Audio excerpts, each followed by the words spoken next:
에스겔 4장 1절부터 17절까지 오늘 말씀을 보겠는데요. 나머지 본문들은 설교 중에 보도록 하고 에스겔 4장 1절에서 8절까지만 함께 봉독하겠습니다. 너 인자야, 토판을 가져다가 그것을 내 앞에 놓고 한 성읍 곧 예루살렘을 그 위에 그리고 그 성읍을 에워사되 그것을 향하여 사다리를 세우고 그것을 향하여 흙으로 언덕을 쌓고 그것을 향하여 진을 치고 그것을 향하여 공성태를 둘러 세우고 또 철판을 가져다가 너와 성읍 사이에 두어 철벽을 삼고 성을 보유하는 것처럼 에워사라. 이것이 이스라엘 족속에게 징조가 되리라. 너는 또 왼쪽으로 누워 이스라엘 족속의 제약을 짊어지되 내가 눕는 날수대로 그 제약을 담당할지니라. 내가 그들의 범죄한 횟수대로 내게 날수를 정하였나니 곧 390일이니라. 너는 이렇게 이스라엘 족속의 제약을 담당하고 그 수가 차거든 너는 오른쪽으로 누워 유다 족속의 제약을 담당하라. 내가 내게 40일로 정하였나니 하루가 1년이니라. 너는 또 내 얼굴을 에워싸인 예루살렘 쪽으로 향하고 팔을 걷어 올리고 예언하라. 내가 줄로 너를 동일이니 내가 에워싸는 날이 끝나기까지 몸을 이리저리 돌리지 못하리라. 아멘. 에스겔이 하나님의 파수꾼으로 부름을 받습니다. 그래서 하나님으로부터 두루마리게 말씀을 받아 먹습니다. 그 말씀을 받아 먹을 때 입은 달지만 그 속에는 쓴 것하고 요한계시록에서 이미 같이 보았습니다. 그런데 왜 그 말씀이 쓰냐 하면 그 말씀의 내용이 애가와 애곡과 재앙의 말씀이 가득하였습니다. 그래서 그 말씀을 받아 먹었으면 바로 선포를 해야 되는데 지난주에 본 대로 하나님께서 에스겔을 벙어리로 만들어 버립니다. 그 혀를 이 천장에 들어붙게 해서 선포하지 못하게 합니다.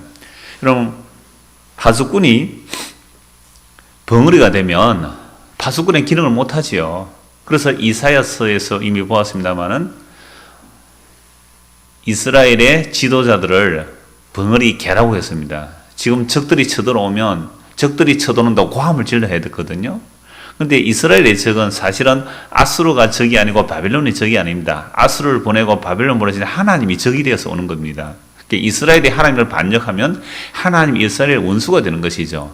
그래서 하나님이 쳐들어온다 이런 고함을 질러야 되는 사람이 선지자요 파수꾼의 역할입니다. 그래서 회개하라 천국이 가까이 왔다. 이게 구약 선지자의 마지막 선지자인 세례 요한의 외침이지요. 그런데 선지자가 입이 막혀버리면 이건 하나님께서 심판을 결행하시겠다는 겁니다. 그래서 선지자의 입을 막아버리고 내가 너에게 말할 때만 입을 열어서 말하게 하겠다고 말씀합니다. 그래서 에스겔이 벙어리가 되지만 이 벙어리 된 채로 끝나면 더 이상 이스라엘은 희망이 없습니다. 더 이상 소망이 없습니다. 그런데 벙어리가 되었어도 소망이 있는 이유는 무언극을 통하여 하나님의 심판을 보여주고 있다는 사실입니다. 그래서 에스겔이 마치 우리 모노드라마 할 때에 옛날에 추성홍씨 모노드라마 많이 했잖아요.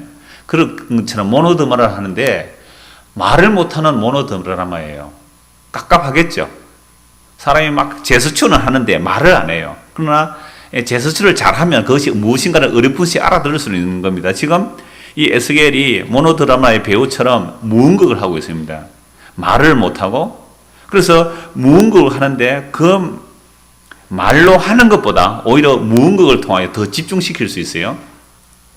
여러분 세례 요한 아버지 사가랴가 제사장인데 자기 차례가 되어서 지성소로 나아갔다가 천사를 만납니다. 가브리엘 천사를 만나죠. 하나님 계시를 받는데 너와 엘리사벳 사이에 아이를 낳으리라 하니까 우리가 이렇게 늙었는데 어떻게 아이를 낳겠습니까? 믿지를 못해요.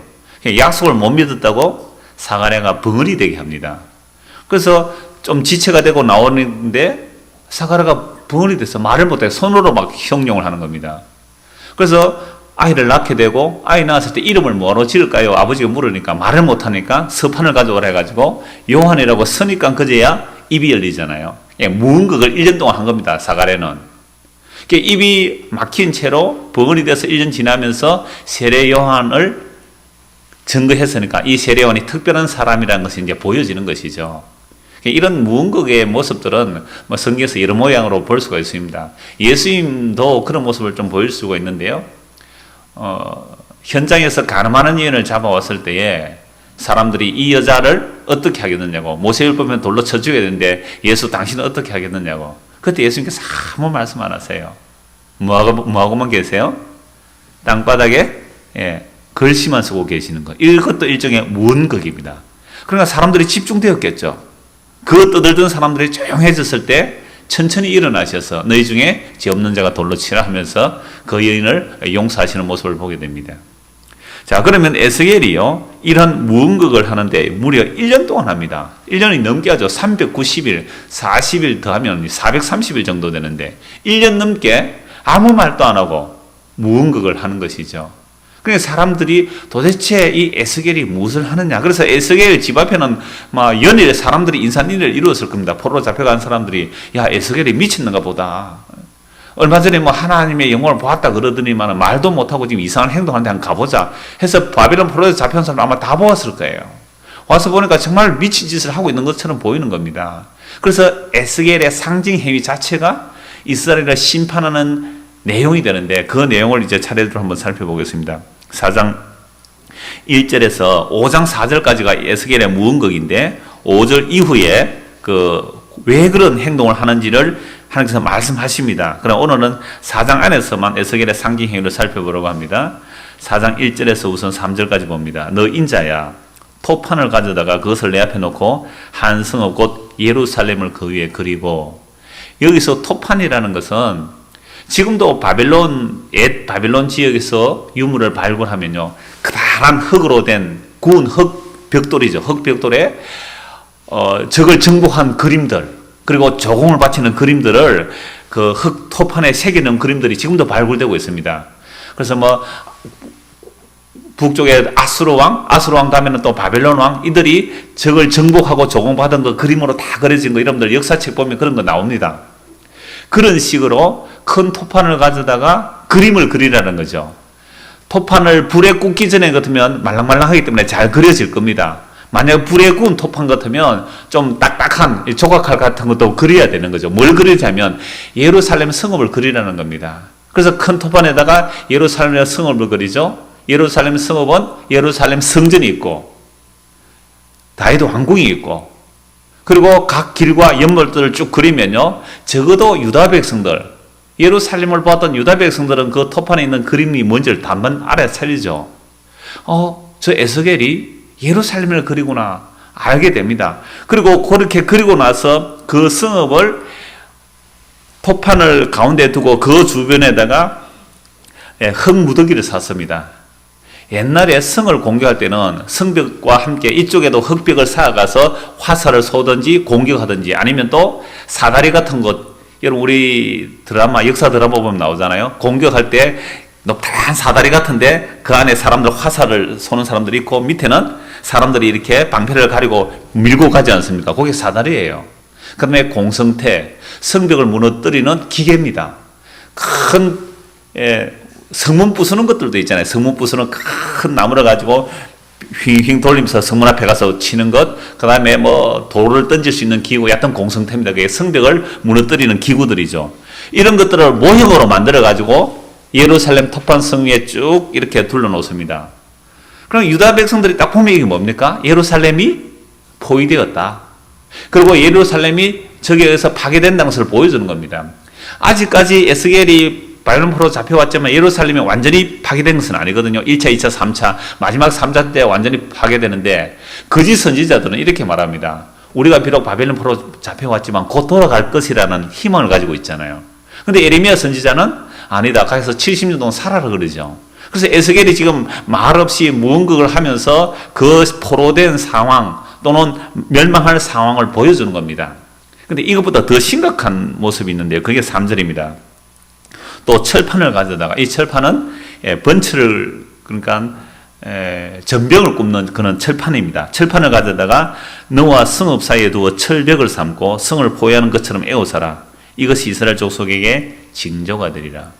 그럼 이스라엘 백성들이 적에 포위되었다 할지라도 하나님과의 관계만 회복되면 적들을 하나님께서 물리쳐 주십니다. 히스기야 왕 때는 18만 5천이 쳐들어왔지만 그들이 하루아침에 다 시체로 변화했던 것을 보지 않습니까? 그런데 에스겔은 두 가지 역할을 같이 해야 됩니다.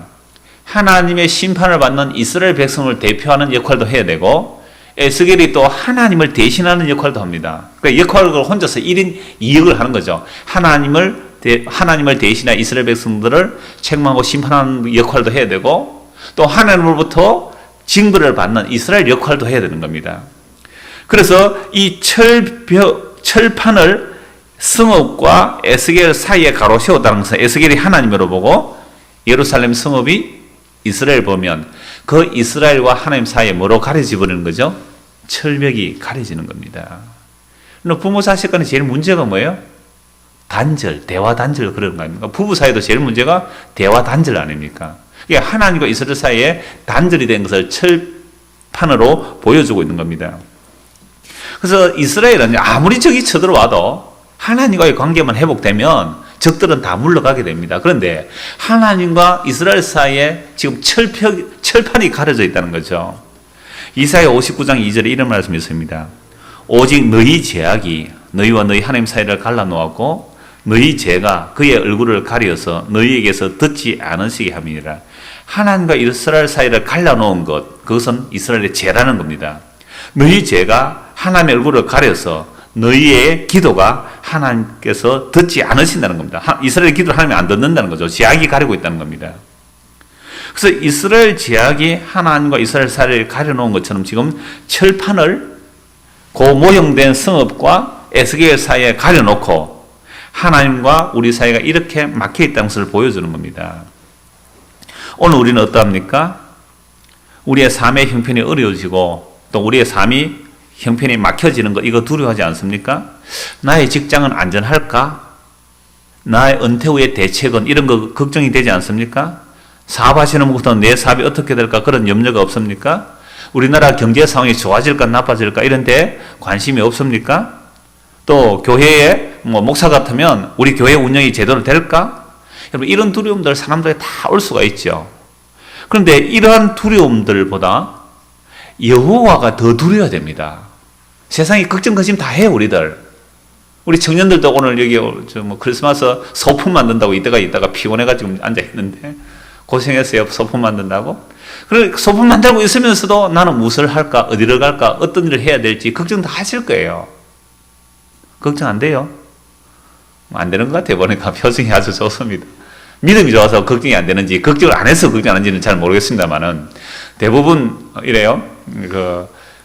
개혁 콘서트 보니까 행복한 결혼 생활을 하고 싶어요라는 그 이야기를 제가 재방송하는 것을 잠시 들었어요. 우리 애가 가면서 요새 휴대폰에 나오잖아요, 그죠? 텔레비전에 나오니까 잠시 보여주는 거. 오늘 이제 잠시 봤는데 뭐냐, 행복한 결혼 생활 하려면 결혼 정보 회사에 가입을 해서 만점을 맞으면 된대요. 만점을 맞으면 어떻게 되냐면 아버지가 공무원이면 된대요. 근데 어느 정도 공무원이야? 장차관쯤 되는 공무원이면 만점이래요. 또 아버지가 가게를 해도 된대요. 애들에게 하는 이야기니까 가게를 하는데 한 20억 쭉 자산이 되는 가게 하면 그게 만점이 된대. 이렇게 그래서 행복한 결혼을 할 수 있다는 거예요. 이런 걱정들 다 하죠. 우리 아버지는 높은 공무원도 아니고 사업 잘하는 사람도 아니고 나는 어떻게 살까? 라는 두려움들이 사실 청년들에게 다 있어요. 그런데 그런 두려움보다 하나님과 나 사이의 관계가 막혔다는 이게 두려움으로 오지 않는다면, 하나님과 나 사이의 관계가 막혔다는 것에 두렵지 않는다면 이게 진짜 하나님과 우리 사이에 철판 가려진 거예요. 지난 주일 오후에 그 죄가 무엇입니까? 이렇게 물었을 때 은혜가 떨어진 것, 그렇게 하나님과 우리 하나님과 우리 사이에 은혜가 없으면, 이 관계가 단절되면 온통 세상 염려와 걱정, 근심 그거밖에 우리 마음을 그런 걱정만 우리 마음에 가득 차게 되는 거예요. 주님과 나의 관계가 멀어지고 세상의 염려가 가득해진다면 하나님과 우리 사이에 뭐가 가려져 있다고요?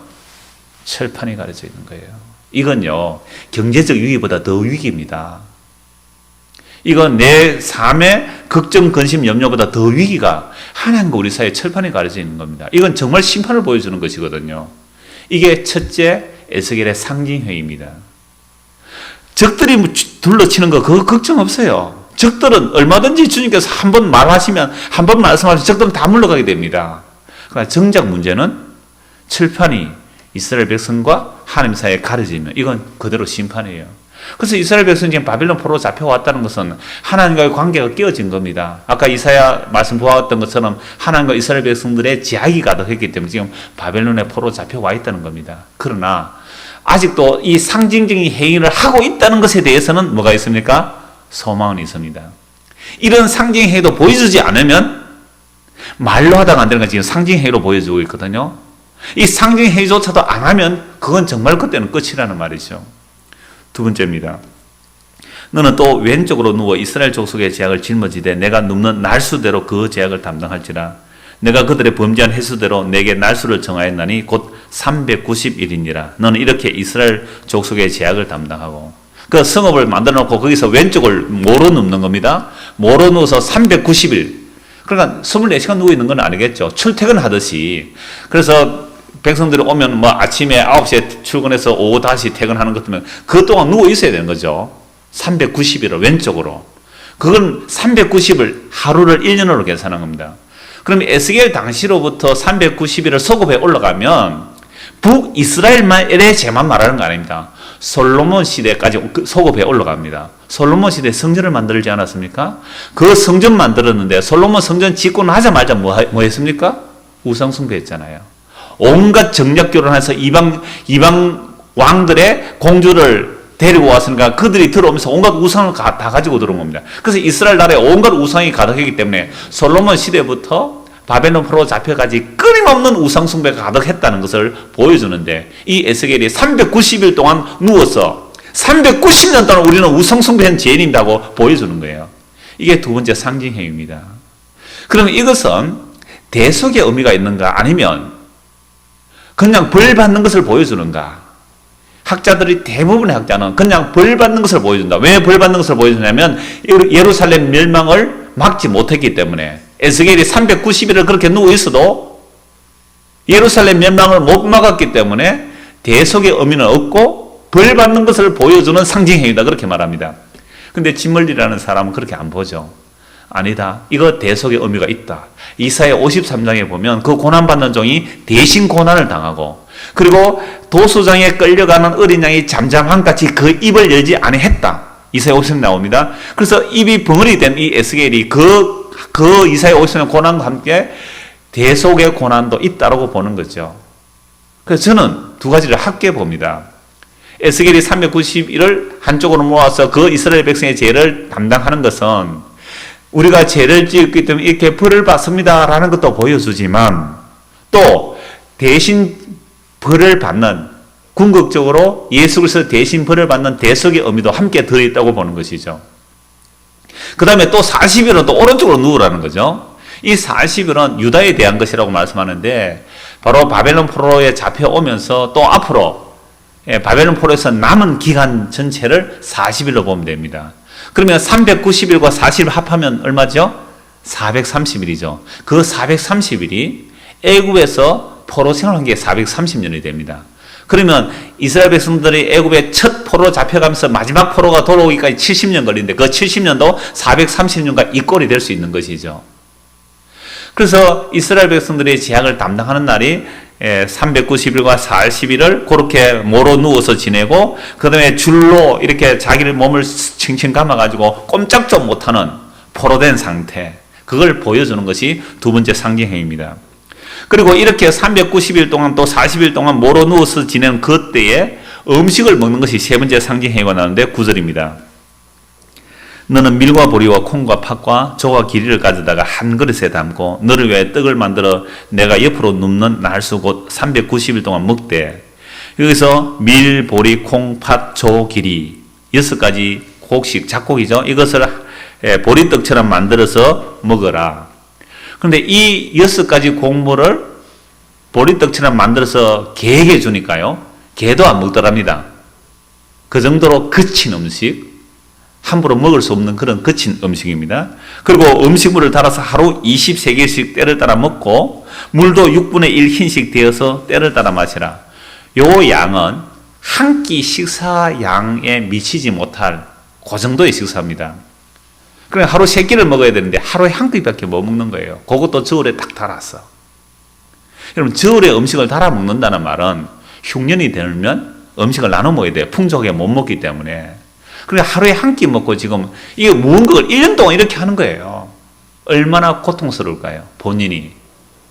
왼쪽으로 누워 있어야 되고, 또 오른쪽으로 몰아 누워 있어야 되고, 줄에 묶여야 되고, 음식은 그렇게 아주 목숨을 연명할 정도로만 음식을 먹어야 됩니다. 물도 아주 0.6리터 정도. 풍성히 못 먹죠. 이렇게 되는 것은 이스라엘 백성들이 포로로 잡힐 것이며 포위될 것이고 멸망할 것이고 포로로 잡혀가서 전부 상징으로 보여집니다. 이거 보면 다 알죠. 이스라엘 백성들이 에스겔이 무엇 하는지 보면 아는 겁니다. 그 다음에 그 떡을 만들어 먹되 12절에 보시면 너는 그것을 보리떡처럼 만들어 먹되 그들의 목전에서 인분 불을 피워 구울지니라. 똥으로 불을 사람 똥 말린 것으로 불을 피워서 떡을 구워 먹으라는 겁니다. 자, 왜 이렇게 하느냐? 13절입니다. 또 여기 있을 때 내가 여러 나라들로 쫓아내어 흩어버릴 이스라엘 자손이 거기서 이같이 부정한 떡을 먹으리라 하시기로. 지금 에스겔이 똥으로 불을 피워서 음식을 먹으라고 하니까 이스라엘 백성들을 하나님께서 흩어서 이방의 나라에 가서 먹고 살게 하는 그것이 부정한 떡을 먹는 것이라고 말씀합니다. 이게 호세아서나 미가에서에 보면 나옵니다. 다른 이방 땅은 부정한 땅이기 때문에 그곳에 가서 음식을 먹는 것 자체가 부정하다고 여기는 것이죠. 그래서 똥으로 불을 피워서 음식을 먹게 하는 것은 내가 너희를 이방 나라에 흩어버리겠다는 하나님의 심판의 메시지가 되죠. 그때 에스겔이 말합니다. 내가 말해 내 주 여호와여 나의 영혼을 더럽힌 일이 없었나이다. 어려서부터 지금까지 스스로 죽은 것이나 짐승에 찢긴 것을 먹지 아니하였고 가정한 고기를 입에 넣지 아니하였나이다. 여러분 이 말씀 보니까 베드로 생각이 나시죠? 베드로에게 환상 중에 하늘에서 내 모퉁이의 보자기에 부정한 짐승을 가득 내가 잡아먹어라. 주여 나는 어려서부터 이거 먹지 않았습니다. 어려서부터 음식 정결을 다 지켰다는 거죠. 근데 에스겔은 제사장입니다. 더더구나 정결균에 지켜왔습니다. 그런데 이 에스겔이 나는 어려서부터 먹지 않았습니다. 베드로가 먹지 못하겠다는 말과 같죠. 그때 하나님께서 그렇다면 소똥으로 바꿔준다. 소똥은 지금도 저 몽골 위구르 가면 그거 다 연료로 사용하지. 아주 귀한 연료로 사용합니다. 제가 인도에 가봐도 그렇더라고요. 소똥을 주워가지고 하얀 벽에다가 이게가지고 척척 붙여놨어요. 이렇게. 막 붙여놨어요. 그거 바짝 마르면 아주 좋은 연료가 되기 때문에 소똥으로 구워 먹으라라는 말씀을 보게 됩니다. 자, 그러면서 16절입니다. 또 내게 이르시되 인자야 내가 예루살렘에서 의뢰하는 양식을 끊으리니 백성이 근심 중에 떡을 달아먹고 두려워 떨며 물을 데워 마시다가 이스라엘 백성들이 하나님을 의지하지 않고 뭘 의지했습니까? 양식을 의지했습니다. 오늘 저와 여러분들이 하나님을 의지하지 않고 양식을 의지하면 그 양식이 우리를 구원 못한다는 것을 보여주는 겁니다. 그래서 예레미야서에 보면 이스라엘 백성이 두 가지 죄를 범하죠. 하나는 생수의 근원 대신 여호와를 버린 것과 그 다음에 물을 저축지 못할 웅덩이를 팠다. 터진 웅덩이라는 거죠.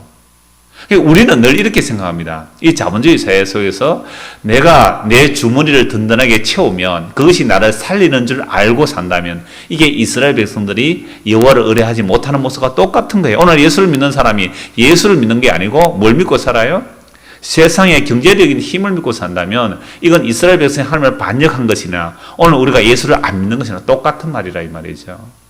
그래서 그들이 의뢰하는 양식을 끊어버리겠다는 겁니다. 그리고 양식이 끊어지니까 근심 중에 떡을 달아먹고 이거 먹으면 내일 먹을 양식이 없는데 발발 떨면서 양식을 절반으로 나누는 거예요. 저울에 다는 겁니다. 얼마나 극심한 어려움 같으면 양식을 그렇게 나누어서 먹고 물도 나누어서 마실까요? 심지어 이스라엘 백성들이 바벨론 포로에 잡혀가기 전에도 북이스라엘이 아수르가 쳐들어왔을 때 성이 포위되어 있을 때 그 안에서 심지어 자기의 자녀를 삶아 먹었습니다. 나귀 머리, 먹지도 못하는 부정한 음식 나귀 머리 하나가 얼마나 비싸게 팔리는지. 합분태, 비둘기 똥이라고 그러는데 비둘기 똥과 같은 아주 천박한 음식도 되지 못한 그런 콩 한 대가 얼마나 물가가 올라가는지 먹을 것이 없으니까 성중에. 이스라엘 백성들이 하나님을 버린 결과가 이러하다는 것이죠. 그래서 17절 떡과 물이 부족하여 피차에 두려워하며 떨며 그 죄악 중에서 세피하리라. 이 세 가지 상징을 통하여 물론 한 가지 더 상징은 다음 주에 보겠습니다. 이 세 가지 상징을 통하여 이스라엘 백성들이 하나님을 거역했기 때문에 우리는 포로로 잡히게 되고 우리는 음식도 먹을 것이 없어서 나누어 먹어야 되고 이렇게 두려워 벌벌 떨게 됐다는 것을 행동으로 보여줍니다. 이 모든 행동들을 통하여 하나님께서는 이스라엘 백성들에게 지금 너희들이 왜 바벨론 포로로 잡혀왔는지를 보여주고 계시는 거죠. 그래서 이러한 내용들을요, 이미 이스라엘 백성들이 가나안 땅에 들어가기도 전에 시내산에서 율법을 받을 때에 이미 말씀하셨어요. 너희가 약속의 땅에 들어가거들랑 우상을 섬기지 말고 내 말만 들으라. 그러면 너희가 들어간 땅에서 평안히 살 것이다. 그러나 너희가 들어간 땅에서 내 말을 듣지 아니하면 너희는 언약을 배반하면 이렇게 될 것이라는 것을 레위기 26장에서 다 말씀하고 있어요. 이 레위기 26장을 신명기 28장에서는 다시 언약을 갱신하는데 신명기 28장, 레위기 26장이 참 비슷합니다. 앞부분은 하나님의 모든 명령과 규례를 지켜 행하면 너희들이 복을 받을 것이다. 그러나 뒷부분은 훨씬 많은 분량으로 너희가 모든 명령과 규례를 지켜 행하지 않으면 이런 저주를 받을 것이라는 말씀을 하고 있는데요. 지금 에스겔이 상징적으로 보여주는 이 모든 행동들을 이미 레위기 26장에서 다 예언하고 있다는 사실입니다. 한번 찾아보겠습니다. 구약 성경 레위기 26장입니다.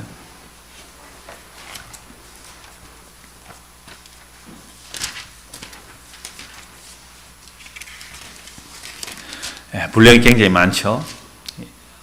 신명기 28장에도 분량이 많습니다. 레위기 26장 1절을 보시죠. 너희는 자기를 위하여 우상을 만들지 말지니. 그러면 사람들이 자기를 위하여 만들면 그게 다 우상이라고 그랬습니다. 그러면 교회를 세운다고 해도 교회도 누구를 위해서 세우면요? 자기를 위해서 세우면 그 교회가 우상이 되는 겁니다. 우리의 이름을 위해서 교회 세우는 경우 얼마나 많습니까? 예수님을 빛내는 게 아니라 교회를 빛내는 교회, 그 우상이잖아요.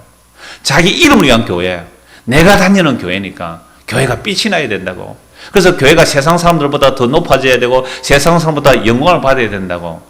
세상에 자기를 위한 것이잖아요. 그렇게 우상을 만들지 말지니 조각한 것이나 주상을 세우지 말며 너희 땅에 조각한 석상을 세우고 그에게 경배하지 말라. 나는 너희의 하나님 여호와임이니라. 너희는 내 안식을 지키며 내 성수를 경외하라. 나는 여호와임이니라. 너희가 내 규례와 계명을 준행하면 내가 너희에게 철따라 비를 주리니 땅은 그 사물을 내고 밭의 나무는 열매를 맺으리라 하면서 쭉 복을 말씀드립니다. 적이 쳐들어왔었지만 너희가 나를 경외하면 적은 다 물러간다고 말씀합니다. 7절도 보십시오. 너희의 원수들을 쫓으더니 그들이 너희 앞에서 칼에 엎드러질 것이라. 또 너희 5이 100을 쫓고 너희 100이 만을 쫓으리니 너희 대적들이 너희 앞에서 칼에 엎드러질 것이며. 하나님께서 모든 명령 규례를 지금 이렇게 복을 주신다는 거죠. 자, 그런데 이스라엘 역사를 보면 이런 말씀 못 지키는가 지금 바벨론 포로로 잡혀까지 오지 않습니까? 14절 보십시오.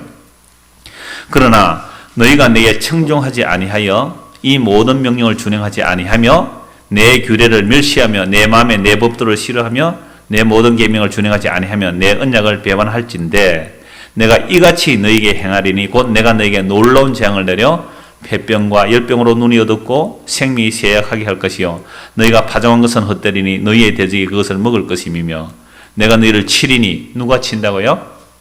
하나님께서 이스라엘을 치십니다. 너희가 대적에게서 패할 것이요 아수르의 북이스라엘 멸망하고 남유다가 바벨론 멸망하는 것 하나님이 치시는 겁니다. 너희를 미워하는 자가 너희를 다스릴 것이며 너희는 쫓는 자가 없어도 도망하리라. 또 만일 너희가 그렇게까지 되어도 그럼 이런 심판을 당하면 회개하고 주께로 돌아가야 되는데 그렇게 하여도 청종하지 아니하면 너희의 죄로 말미암아 내가 너희를 7배나 더 징벌하리라. 내가 너희의 세력으로 말미암아 교만을 꺾고 너희의 하늘을 철과 같게 하여 너희 땅을 녹과 같게 하리니 너희의 수고가 헛될지라. 비를 안 주시겠다는 겁니다. 땅은 그 사물을 내지 아니하고 땅은 나무와 그 열매를 맺지 아니하리라. 너희가 나를 거슬러 내게 청종하지 아니할진대 내가 너희의 제대로 너희에게 7배나 더 재앙을 내릴 것이라. 내가 덜 짐승을 너희 중에 보내리니 그것들이 너희의 자녀를 움키고 너희 가축을 멸하며 너희의 수요를 줄이리니 너희의 길들이 황폐하리라. 저는 이 말씀을 보다가 오늘 이 시대의 덜 짐승은 무엇이 덜 짐승일까? 덜 짐승이 뛰쳐나와서 너희의 자녀를 집어삼키라고 했는데 이 덜 짐승이 오늘날 대한민국에서는 무엇이 덜 짐승일까? 그럼 뭐가 덜 짐승 같아요? 고등학교 3학년이 어머니를 죽인 사건 보셨을 거예요. 물론 뭐 어머니가 별거 중에 있고 그 어머니가 아이 하나에게만 집착을 했다는 것 우리는 이해할 수 있습니다. 근데 그 부모가 그 아이에 집착한 결과가 결국 그런 끔찍한 사건으로 일어나지 않습니까? 오늘 교회에서조차 예수 믿는 아이들을 보고 세상에서 성공해서 하나님께 영광 돌리라, 좋은 대학 가서 하나님께 영광 돌리라, 여러분 성경에 그런 게 어디 있습니까? 그래서 교회들마다 뭐 40일 수능생활 기도해야 합니다. 교회가 절간이 되었어요. 도대체 그런 걸 왜 놓고 기도하느냐 말이에요. 회개하고 예수 믿어야 됩니다. 이 얘기 하기도 바쁜데 세상에서 성공해서 하나님 영광 돌리자. 이런 엉터리 같은 짐승떼들이 세상 밖에만 뛰어 돌아다니면서 우리의 자녀를 집어삼키는 게 아니고 교회 안에서도 이런 사나운 짐승들이 우리의 자녀들을 집어삼키고 있어요. 괜찮다. 예수 믿으면 괜찮다. 이 얘기를 해놓은 부모가 과연 있느냐 이 말입니다. 저와 여러분들이 이 사나운 짐승떼들 우리가 풀어놓고 있는 것이나 마찬가지예요. 여러분 이 시대에 이 땅의 청소년들요 시한폭탄이 100만 개가 돌아다녀요. 100만 개가. 무시무시한, 전에는 이렇게 보았습니다. 자녀들을 불살라고 밀고매 재단에 불살하는 거, 그 사건이나 오늘 이 사건이랑 같이 봐야 됩니다. 이런 일을 당하여도 너희가 내게로 돌아오지 않았고, 여러분 이런 세상을 보면서 우리는 회개가 주께로 돌아가야 되는데 우리는 그렇지 않다는 거죠. 그래서 하나님께서 또 7배나 더 하시겠다는 거죠. 그래서 23절 보십시오. 이런 일을 당하여도, 여러분 이런 세상을 보면서 정말 우리가 회개해야 됩니다. 교회들은 그렇지 않음을 보여야 합니다. 그런데도 너희가 내게로 돌아오지 않고 내게 대항할진대 나도 너희에게 대항하여 너희 죄로 말미암아 너희를 7배나 더 치리라. 그래서 칼을 보내고 온갖 심판을 다 하시는데 26절 보십시오. 같이 한번 읽겠습니다. 내가 너희가 의뢰하는 양식을 끊을 때에 열 여인이 한 화덕에서 너희 떡을 구워 저울에 달아 주리니 너희가 먹어도 배부르지 아니하리라. 지금 에스겔이 상징 행위를 하는데 지금 레위기 26장 이것을 세 가지로 나누어서 상징 행위를 하고 있는 겁니다. 떡을 저울에 달아서 나누어 먹어야 되고 물을 저울에 달아서 먹어야 되고, 바로 에스겔서 26장의 이 언약의 저주가 지금 이스라엘 백성들이 받고 있다는 것을 에스겔이 온몸으로 상징적으로 보여주고 있다는 사실입니다. 그래서 이 에스겔이 이러한 벌을 받는 것을 요 레위기 26장에서 말씀하고 있는데요. 40절부터 봅시다. 40절입니다. 그들이 나를 거스른 잘못으로 자기의 죄악과 그들의 조상의 죄악을 자복하고 또 그들이 내게 대항함으로 나도 그들에게 대항하여 내가 그들의 원수들의 땅으로 끌어갔음을 깨닫고 그 할례받지 아니한 그들의 마음이 낮아져서 그들의 죄악의 행보를 기쁘게 받으면 이스라엘 백성들이 몸에는 할례를 받아도 마음의 할례를 받지 못하였죠. 그래서 이스라엘 백성들이 지금 하나님을 대항하다가 끄덕끄덕 대항하다가 바벨론의 포로 잡혀온 겁니다. 그래서 원수들의 땅으로 끌려갔는데 이 끌려온 땅에서 마음이 어떻게 해요? 낮아져서 그들의 죄악의 행보를 어떻게 받으라고요? 기쁘게 받으라. 그런데 바벨론 포로 잡혀간 자들 어떻게 말합니까? 우리 죄로 인하여 여기 바벨론 포로 잡혀왔다고 이렇게 말하는 사람이 있습니까? 아니지요. 우리 조상이 잘못해서 이렇게 바벨론 포로 잡혀왔다. 남 핑계 대고 있는 겁니다. 아직도 마음이 낮아지지 않았단 말이에요. 그래서 죄악의 행보를 기쁘게 받으면 내가 야곱과 맺은 내 언약과 이삭과 맺은 내 언약을 기억하며 아브라함과 맺은 내 언약을 기억하고 그 땅을 기억하리라. 그들이 내 법도를 싫어하며 내 규례를 멸시하였으므로 그 땅을 떠나서 사람이 없을 때에 그 땅을 황폐하여 안식을 누릴 것이요 그들은 자기 죄악의 행보를 기쁘게 받으리라. 바벨론의 포로 잡혀가서 지금 고난 가운데 있는 것은 하나님의 언약이 성취되고 있는 거예요. 그래서 에스겔의 그 무언의 상징 행위를 통해 이스라엘 백성들이 저런 행동이 나오는 것은 바로 우리가 레위기 26개에 나오는 말씀대로 지금 우리에게 이루어지구나 하고 그 심판의 상징 행위를 보면서 그 심판을 나의 심판으로 받아들이는 사람에게는 소망이 있는 겁니다. 바벨론 포로 잡혀가서 내 죄로 인하여 이렇게 바벨론 포로 잡혀간 건 맞습니다. 내가 하나님의 벌을 달게 받겠습니다. 하나님의 벌을 달게 받겠습니다. 그래서 그 환난을 달게 기쁨으로 받는 자들은 소망이 있는 거예요. 근데 바벨론 포로 잡혀가서도 뭐라고 한다고요? 내가 잘못한 거 없는데. 우리 조상이 잘못해서 이렇지. 내 뭐 잘못했다고 이런 고난을 당하느냐 하는 그들은 영원한 심판이라 이 말입니다. 이 레기에서 다 보여주고 있죠. 그런즉 그들이 그들의 원수들의 땅에 있을 때에 내가 그들을 내버리지 아니하며 미워하지 않으며 아주 멸하지 아니하고 그들과 맺은 내 언약을 폐하지 아니하리니 나는 여호와 그들의 하나님이 됨이니라. 내가 그들이 하나님이 되기 위하여 민족들이 보는 앞에서 애굽 땅으로부터 그들을 인도하여 낸 그들의 조상과의 언약을 그들을 위하여 기억하리라. 나는 여호와이니라. 애굽에서 이끌어낸 이스라엘 백성들을 하나님께서 지금 범죄하여 바벨론 포로 잡혀갔다면 그들을 다시 그곳에서 인도하여 내겠다. 왜? 아브라함과 이삭과 야곱에게 언약을 맺었다. 그러면 언약 맺은 백성들이 주께로 돌이켜지는 그 과정이 뭡니까? 뭘 달게 받으라? 심판을 달게 받으라. 그런데 여러분들 심판을 달게 받는 사람 있습니까? 없습니까?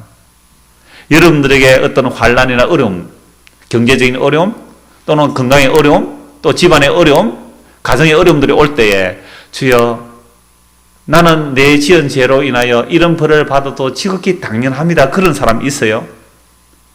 아니면 하나님 내가 뭐 잘못했다고 이런 벌을 줍니까? 내가 교회를 안 나갔습니까? 내가 헌금을 안 했습니까? 뭐 잘못했다고 날 이렇게 벌을 줍니까? 이런 원망이 마음이 듭니까? 하나님께서 우리 행하신 대로 갚으신다면 아무도 주변에 설 자가 없지만 그러나 우리가 이 땅에 살아가면서 고난과 환난을 당할 때 주여 나는 이런 벌을 받아도 지극히 당연합니다 하고 기쁨으로 받는 사람 저는 아직 만나보지를 못했습니다. 물론 그런 말하는 분 한두 번은 본 적은 있습니다. 그런데 정말로 삶의 고난 그분이 그 말을 하기까지는 얼마나 많은 고난의 과정을 겪어야 그 말을 하겠습니까?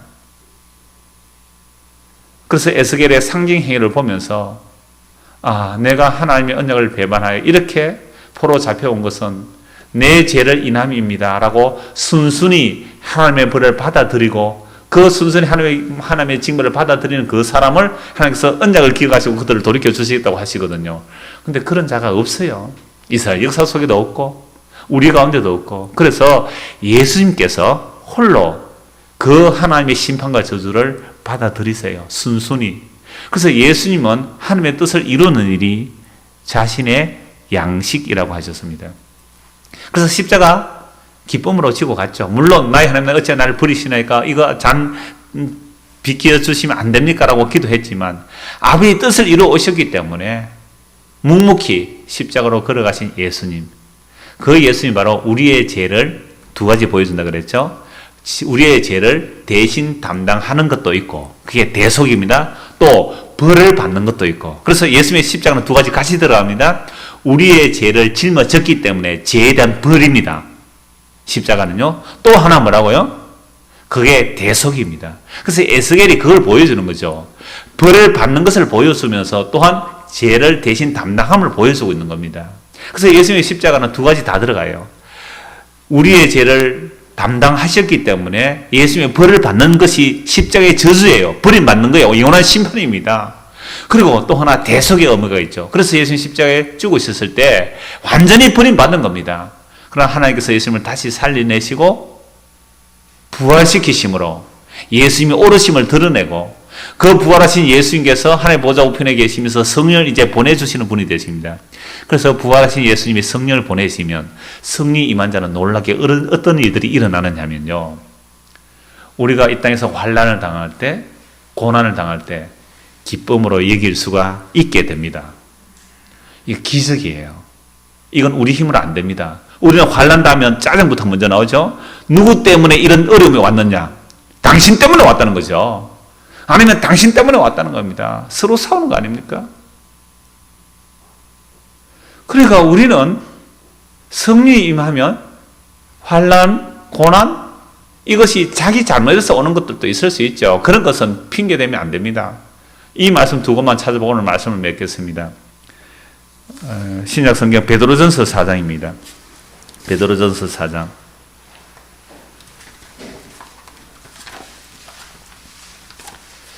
바벨론 포로 잡혀가서 그 징벌을 기쁨으로 받아들이면 하나님의 언약을 이루어내시겠다. 그게 바로 소망이라는 겁니다. 환난 중에 소망이 그런 모습으로 나타난 겁니다. 그래서 베드로전서 4장 12절입니다.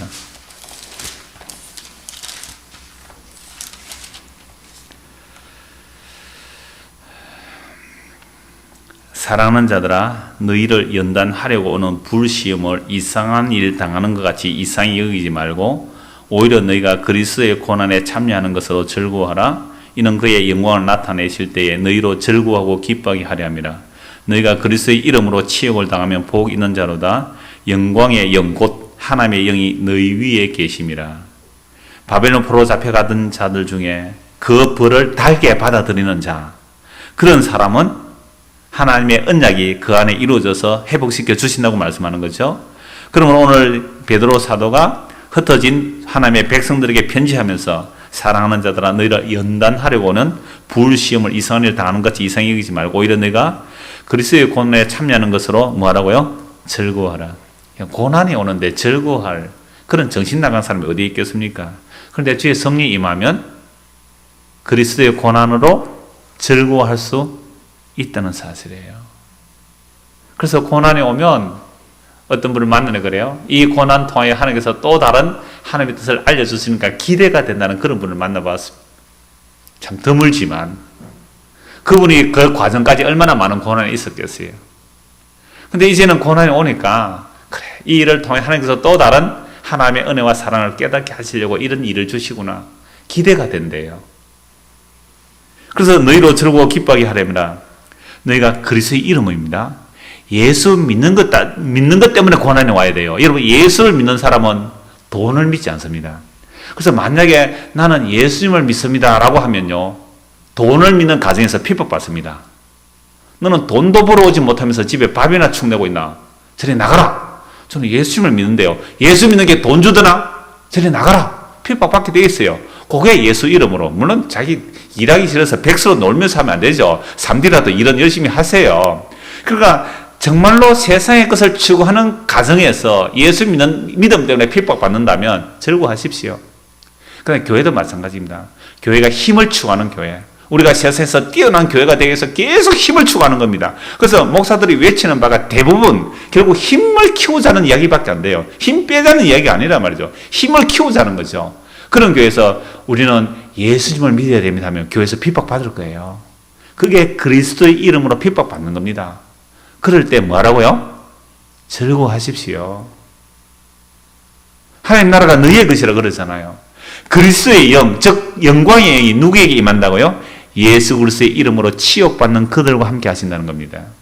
그런데 오늘날 교회는 오히려 무엇을 전하고 있습니까? 대부분의 교회들이 힘을 모으세요. 그래서 하나님께 영광을 돌리세요. 그래서 예수를 잘 믿어서 이렇게 성공했네, 이렇게 부자 됐네, 이렇게 권력을 차지했네, 그런 것을 자랑하고 있는데 이거 심판의 징조예요. 예수의 이름으로 핍박받는 자를 예수 잘못 믿어서 벌받는다고 하는 그런 사람들, 하나님의 심판이 지금 집행되고 있습니다. 그 다음 절 한번 보십시오. 너희 중에 누구든지 살인이나 도둑질이나 악행이나 남의 일을 간섭하는 자로 고난받지 말려니와. 지가 잘못해서 요거 얻어먹는 걸로 그리스도의 이름으로 고난받는 하지 마시고, 15절, 만일 그리스도인으로 예수 믿는 것 때문에 고난을 받으면 부끄러워하지 말고 도리어 그 이름으로 하나님께 영광을 돌리라. 하나님의 집에서 심판을 시작할 때가 되었나니. 여러분, 교회에서 먼저 심판이 일어나죠. 만일 우리에게 먼저 하면 하나님의 복음을 순종하지 아니하는 자들의 그 마지막 어떠하며 또 의인이 겨우 구원을 받으면 경건하지 아니한 자와 죄인은 어디에 서리요. 그러므로 하나님의 뜻대로 고난을 받는 자들은 또한 선을 행하는 가운데 그 영혼을 믿으신 창조주에게 어떡할지어다. 야고보서 있습니다. 바로 앞에 야고보서 한 곳만 더 보겠습니다. 야고보서 1장 1절에서 4절입니다. 하나님과 주 예수 그리스도의 종 야고보는 흩어져 있는 12지파에게 문안하노라. 내 형제들아, 너희가 여러 가지 시험을 당하도 온전히 기쁘게 여기라. 이런 성도에게 여러 가지 환난과 시험이 옵니까 안 옵니까?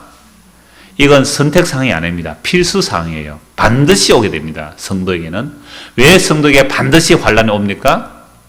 썩어질 땅의 것을 피하여 영원한 주님의 나라를 바라보고 사모하게 하기 위해서 반드시 환난을 주십니다. 이건 반드시 오는 겁니다. 웃자다가 오는 게 아니에요. 그러므로 성도에게 올 때에 기쁘게 여기라. 왜 기쁘게 여기랍니까? 이는 너희 믿음의 시련이 인내를 만들어내는 줄 너희가 알미라. 인내를 온전히 이루라. 이는 너희로 온전하고 구배하여 조금도 부족함이 없게 하려 함이라. 여러분, 자신이 잘못해 욕을 얻어먹는 것, 그건 그리스도를 위한 고난이 아닙니다. 예수 그리스도의 이름으로 고난 받는 것, 그걸 기쁨으로 여기시기 바랍니다. 예수 믿기 때문에 세상 사람들이 당하지 않은 환난을 당할 때에, 그런 고난 당할 때, 이를 통하여 주님께서 영원한 주님의 약속의 나라가 나에게 이루어지게 하시는 일이구나. 그게 기쁨이에요. 너희가 지금 고난을 당하나, 그러나 장차 나타날 영광과 좋게 비교할 수 없다고, 잠시 고난 당한다 그랬습니다. 그래서 지금 여러 가지 환난과 시련과 어려운 가운데 있는 우리 형제자매들이 있는데요. 그런데 놀라움을 봐요. 너끈하게 이겨내는 거죠. 별일 없는 거예요. 그래서 사람들이 아이고 당신 그래가 어쩌겠느냐고, 당신 그렇게 어려워가 어떻게 살겠느냐고, 당신의 자녀가 그렇게 어려움인데 어떻게 살겠느냐고. 별일 없는데요. 별일 없는데요. 여러분, 장기하 씨라는 사람 알아요? 예. 사구려 커피 노래한 그 사람. 예. 그 사람이 별일이 없다는 노래를 했대요. 별일 없다. 그래, 내가 애인하고 헤어졌는데 애인이 자꾸만 관심을 가지잖아요. 저는 홀라당 망했으면, 저 홀라당 망쳤으면. 그래, 물어보는 거죠. 물어볼 때, 나 별일 없어. 별일 없어. 별일 없어. 오늘 서문학교 목사님 설교할 때 그 예를 들었더라고요. 별일 없어. 그럼 세상 사람들이 당신 예수 믿다가 사업이 망했다면서? 별일 없어요. 그거 가지고 막 미친 듯이 큰일 났다 이러는데, 나 아무 별일 없어요. 당신 지금 아가 이번에 뭐 시험 떨어졌다며? 별일 없어요. 그거 환난 아니에요. 아무 일 아니에요, 그거. 그거 당연한 건데요. 그거 뭐 대수라고. 그걸 기쁨으로 받아들일 수 있겠습니까? 이게 세상이 감당치 못할 믿음이에요. 나 떨어지면 안 돼. 나 실패하면 안 돼. 벌벌 떨며 그 마귀가 갖고 노는 겁니다. 그래서 지금 LA 20장에서 네가 바벨론 포로 잡혀가서 환난을 당할 때 그거 기쁨으로 받아들이라. 그게 언약의 백성들에게 일어난 특징이에요. 오늘 주의 성령이 임하면 환난 올 때, 그래 한번 오바라 따질 거. 네가 어떤 환난이 와서 핍박이나 죽음이나 칼이나 위협이나 현진이나 장례나 그 어떤 것이라도 우리 주 예수 그리스도 안에 있는 하나님의 산에서 끊을 수 없는 일에, 이 고백을 나오도록 주님께서 오늘도 자기 백성들에게 좁으면 좁은 거 인도하십니다. 그래서 여러분들 어떤 일이 일어날지라도 그 별일 아닙니다. 걱정 안 해요. 예수 그리스도 안에서 끊어지지 않으면 됐습니다. 이런 믿음으로 살아가는 저와 여러분 되기를 소원합니다. 기도하겠습니다. 하나님 아버지, 세상은 우리로 하여금 여러 가지 유혹을 줍니다. 그러나 세상과 거꾸로 살아가는 것,